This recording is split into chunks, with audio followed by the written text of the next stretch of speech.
Hello everyone, once again welcome to my class. Students, today we are going to discuss a beautiful poem, A Tiger in the Zoo, written by Leslie Norris. Before start this poem, I would like to tell something important about this poem. This poem contrasts a tiger in the zoo to the tiger in its natural habitat. ये जो poem है बेटा basically ये किसको लेकर के है, ये है पोएम एक जो जू में रहने वाला यानी कि चिड़ियाघर में रहने वाला और जंगल के अंदर जो है ना अपने प्राकृतिक आवास के अंदर रहने वाला टाइगर के बीच में तुलना करती है। और ये पोएम क्या करती है, the poem moves from the zoo to the jungle and back again to the zoo. ये जो कविता है ना पहले चिड़ियाघर से जंगल में और फिर है ना वापस चिड़ियाघर में वापस लौट करके आती है। यानी कि पहले तो क्या करती है ये चिड़ियाघर के उसके टाइगर का और फिर जंगल के टाइगर का वापस से फिर चिड़ियाघर के टाइगर का क्या करती है, एक्सप्लेन करती है उसको ये। तो है ना इसको हम क्या करते हैं बेटा, स्टार्ट करते हैं। Let's start. He starts in his vivid stripes the few steps of his cage on pads of velvet quiet in his quiet rage. Stalks means क्या होता है बेटा, स्टार्क्स का मतलब होता है चलना और इंग्लिश में हम कहें तो वॉक्स विद प्राइड, यानी कि बड़े गर्व के साथ चलना। जो है ना पिंजरे में जो कैद है ना टाइगर वो क्या करता है, स्पष्ट रूप से दिखाई देने वाले, और विविड क्या होता है, क्लियर, यानी कि स्पष्ट रूप से दिखाई देने वाले स्ट्रिप्स होती है जो धारियाँ नहीं होती हैं टाइगर के ऊपर होती हैं, जो ब्लैक और येलो टाइप की जो धारियाँ होती हैं उसके साथ, यानी कि स्पष्ट रूप से दिखने वाली उसकी धारियों के साथ अपने पिंजरे के अंदर कुछ कदम क्या करता है, वो चलता है। यहाँ पर फ्यू स्टेप्स दे रखा है ना बेटा, ये क्या डिनोट कर रहा है कि भी जो उसकी फ्रीडम है ना टाइगर की वो लिमिटेड है, यानी कुछ ही कदम वो चल पाता है क्योंकि बहुत ज़्यादा संकीर्ण जगह के अंदर, बीड़ी जगह के अंदर है। पिंजरा आप देख सकते हो, पिंजरे में बंद टाइगर होता है कितना अधिक होता है उसके अंदर जगह घूमने की, तो लिमिटेड है उसकी। और कैसे चलता है, ऑन पैड्स, पैड्स यहाँ पर वो दिया गया है जो उसके जो पंजे नहीं है जो वो उनको बताया गया है। ऑफ वेलवेट, वेलवेट का मतलब होता है बेटा अ सॉफ्ट क्लॉथ, यानी कि मखमल, मखमल को बोला जाता है। और क्वाइट मीन्स बड़े चुपके से, यानी कि अपने पैरों को ना कैसे करके चलता है वो, बड़े धीरे से उन मखमली पैरों को नीचे रखता है। इन हिज क्वाइट रेज, यानी कि अपने ना खामोश गुस्से में, यानी कि उसने क्या कर रखा है, अपने जो एंगर नहीं उसके एंगर को कंट्रोल कर रखा है। क्या कर रहा है यहाँ पर टाइगर है, अपने एंगर को कंट्रोल कर रहा है। दोबारा से हम पूरी इसकी हिंदी को करेंगे बेटा।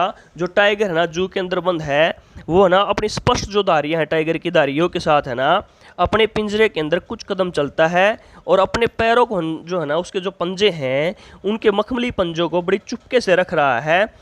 और क्या कर रहा है, इन हिज क्वाइट रेज, यानी कि अपने खामोश गुस्से के साथ, यानी कि अपने गुस्से को कंट्रोल है कर रखा है। आई थिंक बेटा ये फर्स्ट स्टेंजा था आपकी पोएम का, ये आपको समझ में आ गया होगा। नेक्स्ट स्टेंजा की तरफ बढ़ते हैं बेटा, हमें जो आपका सेकंड स्टेंजा इसके अंदर है उसकी तरफ बढ़ते हैं। ये कहाँ से शुरू होगा, he should be lurking in shadow sliding through long grass near the water hole where plump deer pass. यहाँ पर अब है ना सजेस्ट किया गया है भी है ना जो है ना वास्तविक जो टाइगर होता है ना जो फॉरेस्ट के अंदर रहता है उसके अंदर क्या क्या क्वालिटी होनी चाहिए। यहाँ पर लर्किंग एक शब्द दे रखा है, बड़ा अच्छा शब्द दे रखा है लर्किंग। लर्किंग का मतलब होता है बेटा हाइड होना, अपने आप को छिपाना। और स्लाइड होता है आसानी से चलना, या फिर हम कह सकते हैं इंग्लिश के अंदर वॉकिंग विद ईज, यानी कि आसानी से जो चलता है। तो यहाँ पर क्या बताया गया है, he should be lurking in shadow sliding through long grass. उसको है ना क्या करना चाहिए, जो लंबी लंबी वहाँ पर घास उगी हुई है ना, किसके किनारे, नदी के किनारे पर है या वाटर जहाँ पर पानी का स्रोत वहाँ पर स्रोत है जहाँ पर है वहाँ पर उसको अपने आप को ना छिपा लेना चाहिए, स्लाइड करके अपने आप को। यानी कि स्लाइड क्या होता है, यानी कि फिसला करके अपने आप को किसके अंदर, थ्रो द लॉन्ग ग्रास, उस लंबी ग्रास के अंदर ना अपने आप को, उस लंबी घास की शैडो के अंदर, छाया के अंदर अपने आप को, इस टाइगर को क्या कर लेना चाहिए बेटा, छुपा लेना चाहिए। और कहाँ पर होना चाहिए, नियर द वाटर होल, जहाँ पर पानी का जो स्रोत है ना वहाँ पर इसको छुप करके अपने आप को बैठा लेना चाहिए। Where plump deer pass, deer means क्या होता है बेटा, जो इसका फेवरेट जो फूड नहीं होता है टाइगर का, वो क्या है, डियर है। डियर मीन यानी कि हिरन है। तो प्लम्प मीन्स क्या होता है, फैट। जहां से है ना, उस पानी के स्रोत से है ना कौन गुजरते हैं, प्लम्प यानी कि मोटे मोटे ताजा जो डियर है, हिरन वहां से गुजरते हैं। वहां पर अपने आप को इसको उस घास की शैडो के अंदर इसको अपने आप को यानी कि फिसला करके, लंबा होकर के, बिल्कुल ताक लगा करके वहां पर छिपा लेना चाहिए उस पानी के स्रोत के पास। दोबारा से इस पूरी हिंदी को हम पढ़ेंगे। भी यहाँ पर क्या बताना चाहा है, उसे ना छाया में ना बिल्कुल घात लगा करके बैठ जाना चाहिए। और वहां पर कहाँ पर बैठना चाहिए, बिल्कुल लंबी ग्रास के अंदर, और पानी के है ना एक छोटे से स्रोत के पास उसको बैठ जाना चाहिए, जहां पर कौन गुजरते हैं, प्लम्प डियर यानी कि मोटे मोटे डियर गुजरते हैं। आई थिंक बेटा आपको सेकंड स्टेंजा भी आपको समझ में आ गया होगा। नेक्स्ट स्टेंजा की तरफ बढ़ते हैं, स्टेंजा नंबर 3। स्टेंजा नंबर 3 कहाँ स्टार्ट होगा बेटा, he should be snarling. He should be snarling around houses at the jungle's edge, baring his white fangs, his claws, tearing the village. अब एक और क्वालिटी की तरफ है ना बताया गया है कि भी है ना उसको ना क्या करना चाहिए, जो जंगल के किनारे पर जो बसे हुए हैं जो घर है ना, उनकी तरफ क्या करना चाहिए, स्नैरलिंग करना चाहिए। स्नैरलिंग का मतलब होता है अपना दहाड़ना, दहाड़ना चाहिए उसको। और इसका अगर हम दूसरा वर्ड मीनिंग अगर इंग्लिश के अंदर हम करें तो आसान, ग्रोलिंग यानी कि जंगल के किनारे पर जितने भी घर बसे हुए हैं ना, उसको वहां पर क्या करना चाहिए, स्नैरलिंग करनी चाहिए। इर्द गिर्द जितने भी घर बसे हुए हैं उनकी तरफ दहाड़ना चाहिए। बारिंग, बारिंग का मतलब होता है भी शो करना किस चीज़ को, उसको बोलते हैं बारिंग। क्लियर है बेटा, यानी कि शोइंग करना किस चीज़ को। Baring his white fangs, his claws, tearing the village. और उसको ना अपने जो ना सफ़ेद जो दांतनी है, फैंग्स मीन्स क्या है, फैंग्स बेसिकली क्या होता है बेटा, जो है ना ये जो तो कोई जानवर नहीं होते हैं, उन जानवरों के जो ऊपर वाले जो है ना दांत होते हैं ना, उनको फैंग्स बोला जाता है। Fangs are the two long sharp upper teeth that's some animals have, यानी कि कुछ जानवरों के जो ऊपर के जो है ना टीथ नहीं होते हैं, बड़े जो तेज होते हैं, तीखे होते हैं, उनको हम फैंग्स बोलते हैं। तो यहाँ पर जो टाइगर के भी ऊपर वाले जात क्या होते हैं, वो बड़े शार्प होते हैं, इसलिए इनको फैंग्स बोला गया है। Baring his white fangs, his claws, tearing the village. उसको अपने है ना सफ़ेद पंजे और सफ़ेद दांत है ना उन गांव वालों को दिखाना चाहिए, और उनके अंदर क्या करना चाहिए, टेरिंग यानी कि भय, यानी कि भय से वो कांप उठे, यानी कि फाइटिंग करना चाहिए, उनको डराना चाहिए लोगों को। अब पूरा दोबारा से इसकी हिंदी हम करेंगे बेटा। उसके अंदर क्या क्वालिटी होती है टाइगर के अंदर, वही बताई गई है। उसे जंगल के किनारे पर जो ना वहाँ पर अराउंड में आसपास पर बसे हुए जो घर है ना, वहाँ उनको क्या करना चाहिए, दहाड़ करके क्या करना चाहिए, उन गांव वालों को अपने सफ़ेद दांत और पंजे दिखा करके उनके अंदर है ना डराना चाहिए उनको। आई थिंक बेटा आपको ना थर्ड स्टेंजा भी अच्छी तरीके से समझ में आ गया। हम आगे बढ़ते हैं फोर्थ स्टेंजे की तरफ है। फोर्थ स्टेंजा कहाँ से बढ़ेगा, but he is locked in a concrete cell, his strength behind bars, stalking the length of his cage, ignoring visitors. परंतु है ना उसकी एक विडंबना है, उसका दुख है, क्या है, locked in a concrete cell. वह एक है ना लॉक्ड का मतलब यहाँ पर लगा बेटा प्रिजेंट, प्रिजेंट यानी कि कैद में है वो, इन प्रिजेंट होना या प्रिजन में होना, वो क्या है, उसकी बड़ी विडंबना की बात क्या है, वो एक है ना कंक्रीट की सेल में। कंक्रीट क्या होती है बेटा, बजरी वगैरह से बनी हुई, उसको कह सकते हैं, या अगर हम इसको अगर खुल करके बताएं, made of the cement and stone dust, यानी कि जो सीमेंट और स्टोन के जो डस्ट नहीं होती है उससे बनी होती है, उसको कंक्रीट बोलते हैं। वह किसके पीछे कैद है, कंक्रीट की सेल के पीछे, यानी कि सलाखों के पीछे कैद है। और उसकी जो है ना पूरी स्ट्रेंथ है, पावर है, वो किसके पीछे है, बार्स के पीछे, सलाखों के पीछे। बार्स मीन्स क्या होती है, सलाखों के पीछे। स्टाकिंग, स्टाकिंग मीन्स क्या लगा यहाँ पर, वॉकिंग करना, the length of his cage. और उसकी बड़ी विडंबना दुख की बात क्या है, वह केवल है ना अपनी है ना उस केज यानी कि पिंजरे की लेंथ तक ही चल पाता है, और इग्नोरिंग विजिटर्स, और वहाँ पर आने जाने वाले लोगों को क्या कर रहा है, वो इग्नोर कर रहा है, यानी किसी प्रकार की रुचि नहीं है उसकी उनके अंदर। एक बार फिर से कंप्लीट हम इसका अनुवाद करेंगे भी जो है ना, क्या जो ये शेर है ना बेचारा, किसके अंदर कैद है, कंक्रीट की बनी हुई कोठरी के अंदर कैद है, और उसकी जो है ना शक्ति पूरी स्ट्रेंथ है वो सलाखों के पीछे ही छिप करके रह गई है। और क्या कर रहा है वो, अपनी है ना पिंजरे की लंबाई तक ही बामुश्किल से वो चल पाता है, और आने वाले लोगों को क्या कर रहा है वो, इग्नोर कर रहा है, उनकी अपेक्षा कर रहा है, अर्थात उनकी को नोटिस नहीं कर रहा है। ये आपका बेटा फोर्थ स्टैंडर्ड था। Now we forward, we come to next stanza. अब हम जो आपका नेक्स्ट स्टेंजा है और लास्ट स्टेंजा है उसकी तरफ बढ़ते हैं, और ये कहाँ से स्टार्ट होगा। ही hears the last voice at the night the patrolling cars and stares with his brilliant eyes at brilliant stars। ये यहाँ पर बेचारा ना उसकी जो है ना उदासी को दिखा रहा है भी, किस प्रकार से ना वो शेर कितना उदास है और क्या कर रहा है। पेट्रोलिंग होता है on vehicle. On vehicle means क्या होता है, गश्त वाला, यानी कि गश्त पे कोई चीज़ होती है, उसको पेट्रोलिंग बोलते हैं। वो क्या करता है, जो रात्रि के जो उस अंधकार के अंदर ना, जो कारों के जो आने जाने की जो गश्त करी कार नहीं है, जो वहाँ पर सड़क से गुजर रही हैं, उनकी आखिरी नॉइस को, यानी कि उनकी वॉइस को सुनता है वो। He stares with his brilliant eyes, उसकी बड़ी शानदार और चमकदार आंखों के साथ क्यों क्या कर रहा है वो, अब शानदार तारों को देख रहा है बेचारा, यानी कि रात्रि के अंधकार में जो ब्रिलियंट जो स्टार्स है ना शाइनिंग कर रहे हैं उनको देख रहा है। स्टेयर्स यहाँ पर क्या लगेगा, लुक्स इंटेंटिवली, यानी कि ध्यान से देख ले, यानी कि वो क्या कर रहा है, जो है ना स्टार्स नहीं है आसमान के अंदर बड़े टिमटिमा रहे हैं, उनको बड़े ना एकाग्रचित होकर के ध्यान लगाकर बड़े ध्यान से अपनी शानदार आंखों के साथ उनको देख रहा है। ये था बेटा इसका कंप्लीट स्टेंजा 5 का एक्सप्लेनेशन। एक बार फिर से मैं बता देता हूँ आपको, इसको दोबारा से कंप्लीट जो लाइनिंग है हिंदी बता देता हूँ।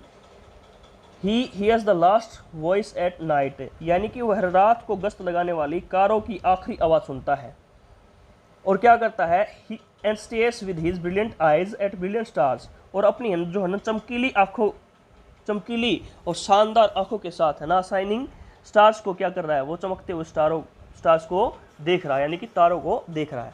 आई थिंक ये कंप्लीट एक्सप्लेनेशन समझ में आ गई होगी। Now we are going to explain the poetic devices used by the poet in this poem. अब मैं क्या बेटा इस पोएम के अंदर जितने पोएटिक डिवाइस है ना पोएट के द्वारा जो है ना यूज किए गए हैं उनका वर्णन करूंगा। सबसे पहले वाला जो है ना स्टेंजा की अगर बात करें, जो पहले वाला स्टेंजा है उसके अंदर कौन कौन से पोएटिक डिवाइस यूज किए गए हैं। पोएटिक डिवाइस जैसे आपके हिंदी सब्जेक्ट के अंदर यूज नहीं होते हैं, ऐसा ही सेम जो पोएटिक डिवाइस होते हैं अपने इंग्लिश के अंदर भी यूज किए जाते हैं। जो पहला नहीं है, पहला इसके अंदर फर्स्ट है, फर्स्ट स्टेंजे के अंदर हम राइम स्कीम की बात करें तो फर्स्ट की नहीं, बेसिकली सारा जो स्टेंजा नहीं है उसके अंदर एक ही राइम स्कीम है। राइम स्कीम क्या होता है बेटा, यानी कि लय का मिलना। इसके अंदर क्या है बेसिकली, ए बी सी और बी, ये है ना सारे स्टेंजा के अंदर है, यानी कि 5 के 5 जो स्टेंजा ना आपके उनके अंदर सभी के अंदर यही राइम स्कीम का प्रयोग किया गया है। राइम होती है किसी वर्ड की ना लय को दिखाना, साउंड मैच नहीं होते हैं उसको बोलते हैं राइम स्कीम। यानी कि देखो अगर हम है ना मैच करें, देखो स्ट्राइप नहीं, स्ट्राइप है उसका साउंड केज है, केज का डिफरेंट साउंड है, क्वाइट का डिफरेंट साउंड है। तो यहाँ पहले को अगर हम सिंबल दें, दोबारा से फिर मैं करके दिखा देता हूँ आपको वापस से। पहले को अगर हमने सिंबल दे दिया ए का, दूसरा जो केज है स्ट्राइप्स है उसका किसी प्रकार का साउंड मैच नहीं हो रहा है, इसको हमने सिंबल दिया बी। अब क्वाइट का ना तो केज से नहीं स्ट्राइप से किसी प्रकार का कोई भी साउंड मैच नहीं करा, तो ये डिफरेंट साउंड है, इसको हम सी दे देंगे। अब रेज का है ना किसके साथ सिंबल मैच हो रहा है, केज के साथ, तो सेम होने के कारण इसको क्या बी दे देंगे।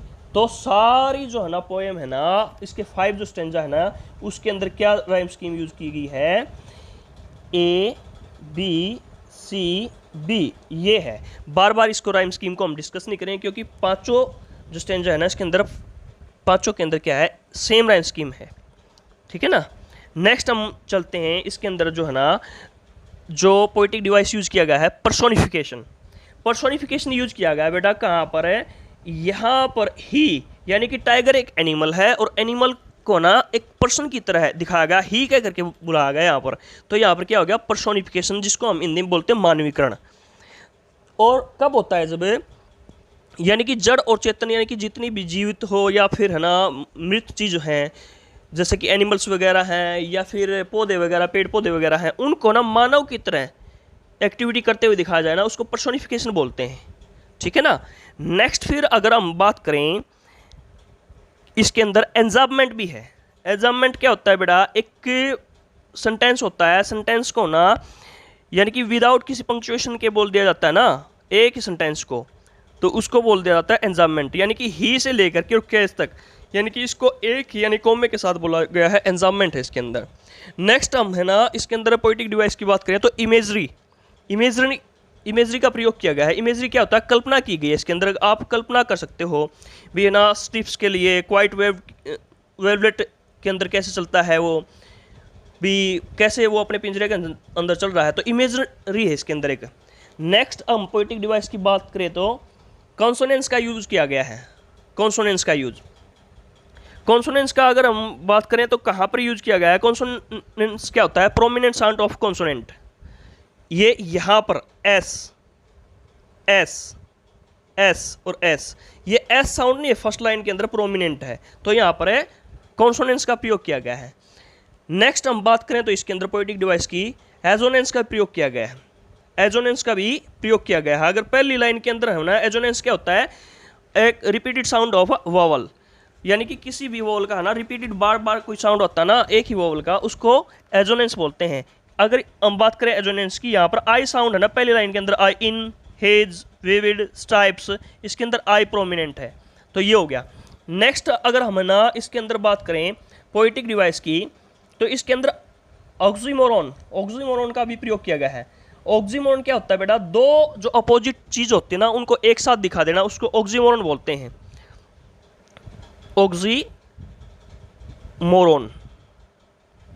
ऑक्सीमोरॉन बोलते हैं इसको। यहाँ पर क्वाइट और रेज तो होता है गुस्सा और क्वाइट होता है शांत, तो यहाँ पर शांत और रेज यानी कि दो अपोजिट चीज है, यानी कि विरोधाभास, इनके अंदर विरोधाभास का प्रयोग किया गया है। रेज है ना, गुस्सा कभी भी शांत नहीं हो सकता, तो यहाँ पर ऑक्सीमोरॉन का प्रयोग किया गया है। नेक्स्ट हम स्टेंजे की तरफ बढ़ते हैं, सेकंड स्टेंजे की तरफ बढ़ते बेटा, आपके इसके जो सेकंड स्टेंजा है उसके अंदर भी है ना सेम राइम स्कीम रहेगी, ABC। एंजाम्मेंट भी है इसके अंदर है, पर्सोनिफिकेशन इसके अंदर भी है, ही का प्रयोग किया गया टाइगर के लिए। एलिट्रेशन का प्रयोग किया गया बेटा, यहाँ पर है एलिट्रेशन होता है भी किसी भी है ना डिजिट की है ना सेम साउंड होती है, 2 और मोर देन 2 बार रिपीट होता है कोई वर्ड, उसको बोलते हैं, यानी कि वर्ड नहीं, हम एक डिजिट बोल सकते हैं, जैसे कि अल्फ़ाबेट का कोई भी वर्ड हो सकता है, वो कॉन्सोनेंट से रिलेटेड है। कहाँ पर है, यहाँ पर है अगर हम बात करें ना, ये प्लम्प और पास के अंदर है पी साउंड 2 बार आया है, कंटिन्यू आया पी और पी, तो यहाँ पर क्या है, एलिट्रेशन का प्रयोग किया गया, अनुप्रास अलंकार का प्रयोग किया। इमेजिनरी इसके अंदर भी प्रयोग किया है। नेक्स्ट स्टेंजे की तरफ बढ़ते हैं बेटा। नेक्स्ट स्टेंजा थर्ड स्टेंजा के अंदर भी 3-4 कॉमन जो पोएटिक डिवाइस हैं वो सेम यूज किए गए, राइम स्कीम सेम रहेगी। पर्सोनिफिकेशन का प्रयोग किया गया है, एग्जाम्बेट का प्रयोग किया गया है, और इसके अंदर है ना एक रेयर जो है ना पोएटिक डिवाइस है उसका यूज किया गया है, ओनोमेटोपिया का प्रयोग किया गया है। ओनोमेटोपिया की अगर मैं स्पेलिंग बताना चाहूँ तो आपको क्या होगी, ONOMATOPOEIA। ओनोमेटोपिया क्या होता है बेटे, ऐसे वर्ड्स होते हैं जो है ना, उन वर्ड्स का यूज तब किया जाता है जब किसी की साउंड को बताना हो। जैसे कि ना ओनोमेटोपिया की बात करूँ ना मैं, कहाँ पर यूज किया गया, स्नैरलिंग, ये साउंड को डेनोट कर रहा है ये वर्ड, और जहाँ पर कोई वर्ड है ना साउंड को है ना इंडिकेट करता है वहाँ पर ओनोमेटोपिया का प्रयोग किया जाता है। इसलिए स्नैरलिंग साउंड क्या कर रहा है, गुर्राने के साउंड को, शेर के गुर्राने के साउंड को दिखा रहा है। अगर हम और इसके अंदर पोएटिक डिवाइस की बात करें तो है ना एजोनेंस का प्रयोग किया गया है। एजोनेंस फिर से मैं बता देता हूँ, वोवल का रिपीट साउंड होता है। लाइन नंबर 1 नहीं है जो आपकी, लाइन नंबर 1 के अंदर है ओ जो साउंड नहीं है, ओ साउंड प्रोमिनेंट है, शुड के अंदर, अराउंड के अंदर, हाउस के अंदर। अगर मैं बात करूं इसके अंदर है कॉन्सोनेंट्स की भी का प्रयोग किया गया है। कॉन्सोनेंट्स का प्रयोग यानी कॉन्सोनेंट के ना रिपीटेड साउंड होते हैं। लाइन नंबर 3 के अंदर अगर हम देखें ना, ब्रिंग, हिज, फैंग्स, हिज और क्लैव्स, यानी कि किस कौन सा साउंड प्रोमिनेंट है? एस का, यानी कि स का साउंड प्रोमिनेंट है यहाँ पर। क्लियर है ना बेटा? अब स्टैंजा नंबर हम 4 की तरफ बढ़ते हैं। 4 के अंदर है ना, लाइन नंबर 1 के अंदर बेसिकली और जितने जो 3 जो पोएटिक डिवाइस है सेम ही रहेंगे। पर्सोनिफिकेशन है, जो इमेजरी है वो, और एक एंजाबमेंट वगैरह है, और ये जो 3 है जो ये बेसिकली सेम है सभी। तो इसके अंदर एजोनेंस का प्रयोग किया गया लाइन नंबर 1 के अंदर। लाइन नंबर 1 के अंदर ई का साउंड नहीं है, ई का साउंड, ई का साउंड प्रोमिनेंट है। ही, लॉग्ड के अंदर ई, फिर से कंक्रीट के अंदर, फिर सेल के अंदर, यानी कि ई साउंड है ना, ई साउंड इसके अंदर प्रोमिनेंट है।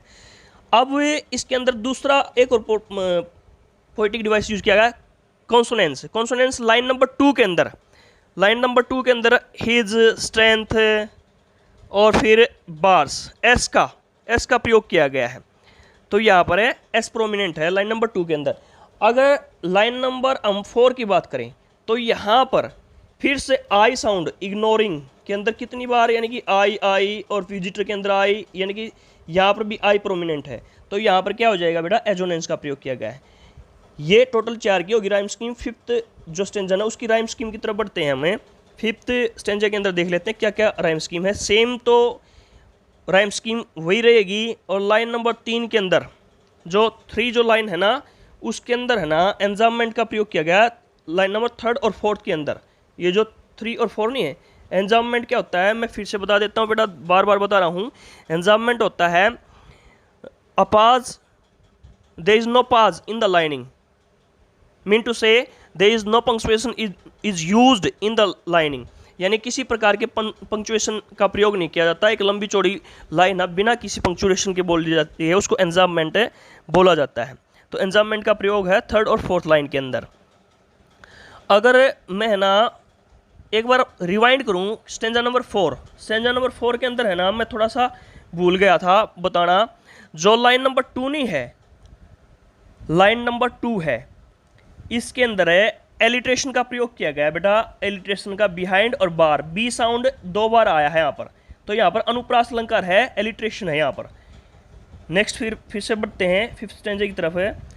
मैंने इसको के अंदर बता दिया था भी एंजाममेंट है लाइन नंबर 3 और 4 के अंदर। एलिट्रेशन का प्रयोग किया गया है कहाँ पर? पहले ही वाली लाइन के अंदर ही और हियर्स के अंदर है साउंड, यानी कि एच साउंड प्रोमिनेंट है। और फिर से अगर हम बात करें एजोनेंस का प्रयोग भी किया गया लाइन नंबर 3 के अंदर। लाइन नंबर 3 के अंदर कौन सा साउंड प्रोमिनेंट है आप अपनी तरफ से भी इसके अंदर अंदाजा लगा सकते हो। विद के अंदर आई, हिज के अंदर आई, ब्रिलियंट के अंदर यहाँ पर 2 बार आई, तो आई साउंड प्रोमिनेंट है। आई थिंक बेटा है ना आपको ना ये पूरी जो है ना पोएम समझ में आ गई होगी। अगर फिर भी किसी प्रकार की डिफ़िकल्टी रहती है तो you can text me on my given number. और मैं है ना लास्ट में इस पोएम के एंड में ना एक रिक्वेस्ट करना चाहूँगा, if you like this poem और you understand it better, please like, share and subscribe my channel and press the bell icon जो आपको ना अपनी स्क्रीन के ऊपर दिखाई दे रहा है। प्लीज़ सब्सक्राइब करो और इसको क्या करो, लाइक करो, वीडियो को शेयर करो, और जो इसके अंदर ना जो आइकन दिखाई दे रहा है बेल आइकन का, उसके ऊपर आप प्रेस दबाओ ताकि ना आगे आने वाली जितनी भी अपलोड करने वाला वीडियो में उसके आपको नोटिफिकेशन टाइम टू टाइम मिलती रहे। Thank you and have a nice day.